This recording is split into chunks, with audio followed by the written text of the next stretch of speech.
हाय। Movie की शुरुआत होती है एक आदमी को दिखाते हुए जो कि कार के अंदर बैठा हुआ था और उसके आसपास के लोग उसे बाहर आने के लिए बोल रहे थे। तभी हमें दो आदमी दिखाए जाते हैं जिसमें से एक के हाथ में फ्रैक्चर लगा हुआ था और दूसरा आदमी वहां से सट कर थोड़ा आगे जाता है और हमें एक लाश दिखाई जाती है जिसके हाथ पे कुछ अजीब सा टैटू बना हुआ था। और फिर हमें एक बूढ़ी औरत दिखाई जाती है जो उसी कार के पास आकर उस लड़के को कार से बाहर निकलने के लिए रिक्वेस्ट कर रही थी, पर वो लड़का उस औरत की भी बात नहीं मानता। और फिर मैक्स नाम का वो आदमी गाड़ी के आगे आता है और सभी को रुकने के लिए बोलता है और साथ ही मैक्स अंदर बैठे हुए लड़के को लास्ट टाइम वार्निंग देता है कि तुम कार से बाहर निकल जाओ वरना मैं ये कार को सील कर दूंगा। पर वो लड़का उसकी बात नहीं मानता और चुपचाप गाड़ी में बैठा रहता है। तो मैक्स के पास कोई ऑप्शन नहीं होता और फिर वो कुछ लोगों को इशारा करता है जिसके बाद वहाँ पर 4-5 लोग बड़े बड़े टीन के टुकड़ों को लेकर आते हैं और एक एक कर उस लड़के की कार को बाहर से ही सील करने लगते हैं। और वो लड़का बस अंदर बैठा ये सब देख रहा था। और फिर हमें रात का सीन दिखाया जाता है जहाँ पर गांव वाले लोग आग लगाकर खड़े हुए थे और साथ ही कुछ लोग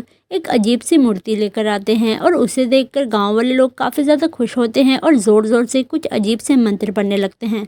तभी मैक्स उन सभी के आगे आता है और वो बोलता है कि हम इन मटेरियल वाली दुनिया से बिल्कुल अलग हो जाएंगे। जिसके बाद वो शुरुआत करता है अपनी महंगी घड़ी को उतार कर उसी आग में फेंकने से, जिसके बाद वो सभी लोग एक एक कर सभी अपनी इलेक्ट्रॉनिक वाली चीज़ों को उस आग में जला रहे थे और उस मूर्ति के आगे समन कर रहे थे। और ऐसा पूरी रात चलता है और साथ ही हम उस कार को देखते हैं जो कई दिनों तक वहाँ पर पड़ी रहती है। और उसके कुछ दिन बाद हमें वो बूढ़ी औरत, हाथ में फ्रैक्चर हुआ लड़का और साथ में मैक्स दिखाया जाता है जो कि उसी कार को देख रहे थे। और उस कार के ऊपर हमें वो अजीब सा पुतला भी दिखाई देता है।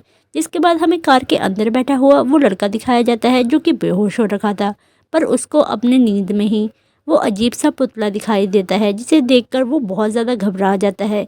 वो पुतला उस लड़के को बोलता है कि तुम्हारा यहाँ से जाने का वक्त आ गया है। जिसके बाद उस लड़के को अपने आसपास बहुत सारी रोशनी दिखाई देती है, पर वो खुद को उस रोशनी के बीच में हिला नहीं पा रहा था और सडनली वो वहाँ से लेविटेट होते हुए आगे जाने लगता है। और सामने हमें मैक्स, वो बूढ़ी औरत, वो हाथ में फ्रैक्चर हुआ लड़का दिखाया जाता है जहाँ पर वो कार तेजी से आ रही थी, पर असल में उस लड़के को लग रहा था कि वो आगे जा रहा है। तभी उस लड़के को भी अपने सामने वो बूढ़ी औरत जो कि शायद उसकी माँ थी, हाथों में फ्रैक्चर हुआ शायद उसका भाई था और मैक्स कोई पास्टर होगा जो कि उसकी आत्मा को उस कार से बाहर निकालने में हेल्प कर रहा था।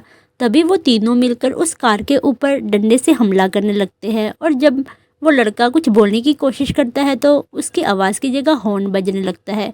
तो वो तीनों मिलकर उसकी आत्मा को वहाँ से भगाने के चक्कर में उस कार को ज़ोर ज़ोर से डंडे से मारने लगते हैं। और उसकी बूढ़ी माँ भी कोई चारा ना होने की वजह से उस गाड़ी की हेडलाइट को तोड़ती है जिससे उस लड़के की आंखें फूट जाती है। शायद स्टार्टिंग में जिस लड़के की डेड बॉडी दिखाई गई थी वो इसी लड़के की थी और ये जो हमें लड़का दिखाया जा रहा है वो इसकी स्पिरिट है जो कि उस कार से जाने के लिए रेडी नहीं हो रहा और उसकी माँ पास्टर की मदद से अपने बेटे की आत्मा को शांति दिलाने की कोशिश कर रही है। और इसी के साथ ये मूवी यहीं ख़त्म हो जाती है। Thank you for watching.